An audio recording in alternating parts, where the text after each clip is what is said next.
First Take, brought to you by PlayStation Vita, launching February 22nd. And 5 Hour Energy, when you gotta get stuff done. Injury update. I feel like we need a halftime reporter. Injury update. Skip Bayless suffered a contusion on his right. It's your right hand? Yeah, right hand. That's your pounding hand. It's okay. It's a little black and blue, but you know what? It was completely, utterly worth it. Oh, whatever. And I might just hit it again right now. Sure. I'm not going to even say it. I'll leave it alone. It's destroyed our desk. It's just absolutely destroyed. We'll need it. Okay, next topic.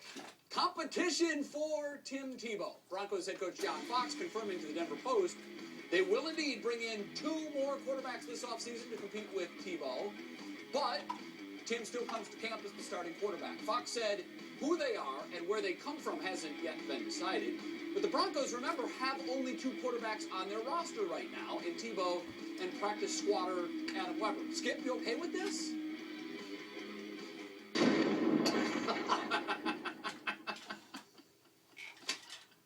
Now we can add a disappearing head to the injury report. Yeah, I just regrew my head.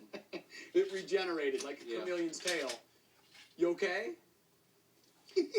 Here we go again. I am so sick and so tired of John Fox and John Elway being, to quote my friend Stephen A. Smith, so disrespectful to my man Tim Tebow, who does not deserve such behavior after he won 8 games and lost only 5 and beat the #1 defense in the National Football League, the Pittsburgh Steelers, in a first-round playoff game in overtime with an 80-yard touchdown pass, which was your worst nightmare. So what did he earn by that? He earned John Elway, a couple of weeks after the season ended, saying, oh, he'll be our starter until camp opens. Oh, that's what we heard last year. What happened when camp opened? He was demoted to, reportedly, 4th string. I see that happening again. Clearly, he won in spite of his management and his coaching staff last year. And after I asked him at the Super Bowl, Tim Tebow, if I could pay his way to see Tom Brady's personal quarterback guru, remember that, Tom Martinez?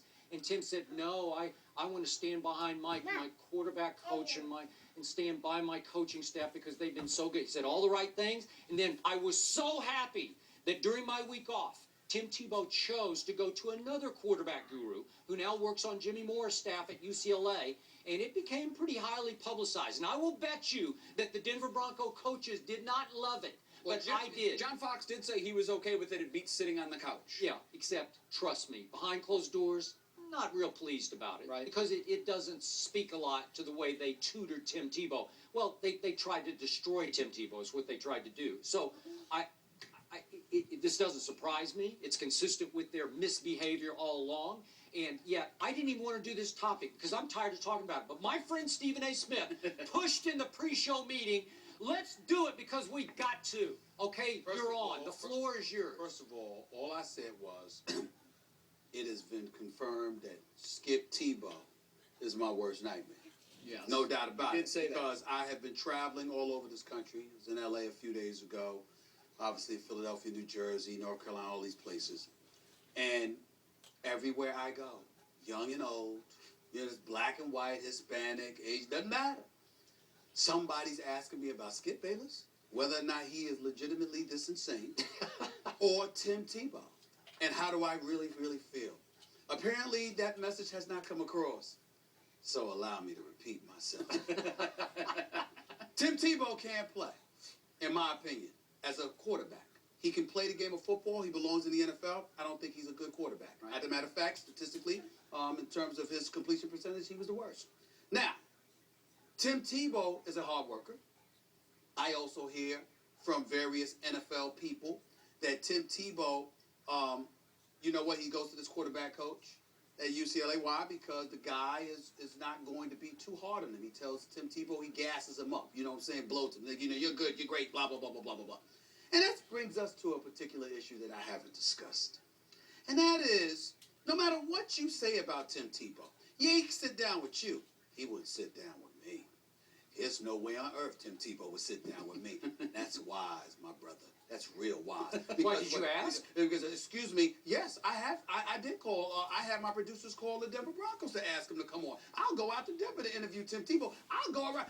You can bring all of his friends, his family members, everybody. I'll interview him right in front of him. Well, I can tell you why he said no. Excuse me, because he loves you. No, he has no respect for your football knowledge. Exactly. Oh, well, he can sit there and he can sit there and say that all you want to. We can sit there and question my football knowledge all day, every day under the sun. But I'm up here every week. Ain't nobody hiding. The fact of the matter is, Tim Tebow cannot throw the football. You have gassed him up. And what I have repeatedly said, and what I'm going to say again, is a point that we don't bring up. And that is, Tim Tebow likes to be coddled.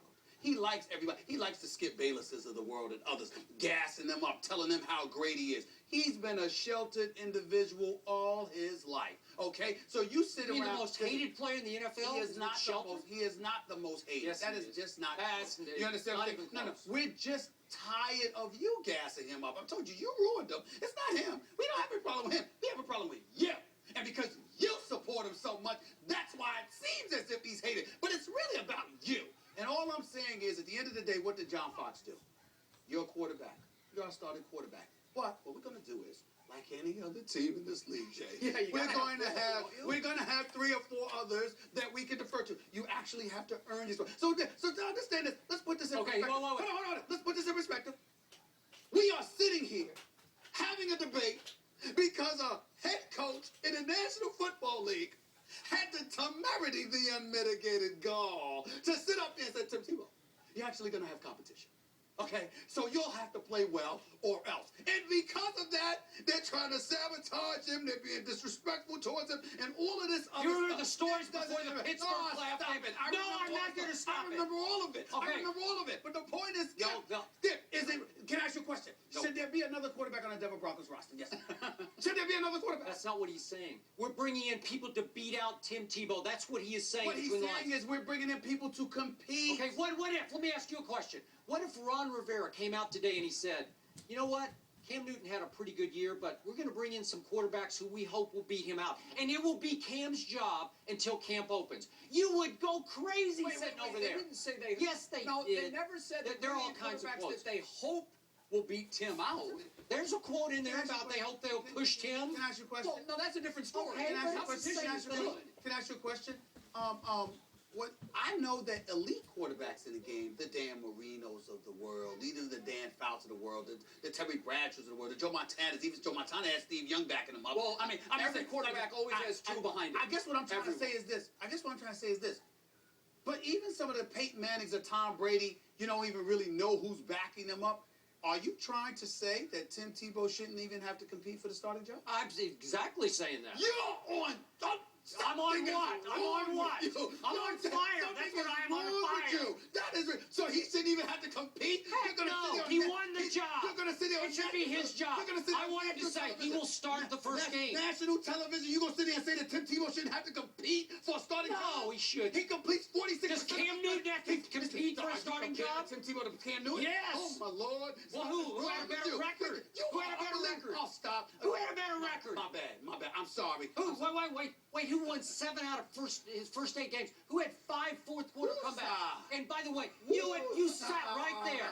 You sat right there. Wait a second, and you admitted, you know what? I got to give it up. He can play. And then you came full circle. He can't play. You want to talk about flip flopping? At least I stood right by my guns. What I said was, the dude got an it factor working for him, but I have never once sat there and said that I believe this man was a starting quarterback in the NFL. I have never said that, and you know it. And the fact You that, said it. excuse me, we got the tape. Pull the tape. In fact, look, Joker, don't turn away. You look at me, okay? You're lying, and I'm telling you right now, you know as well as I do. You're sitting here and saying he shouldn't even have to compete. What's wrong with you? Do you understand what that means? He shouldn't have to compete for a starting job. What it means is I'm Batman.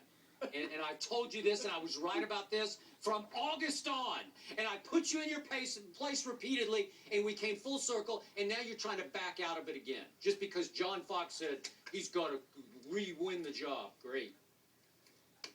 Right now, the best seat in America is the one that I'm sitting in. This is pure comedy. You need prayer. You need prayer. I do need prayer. You need prayer. Yeah, I will give oh, it that. We all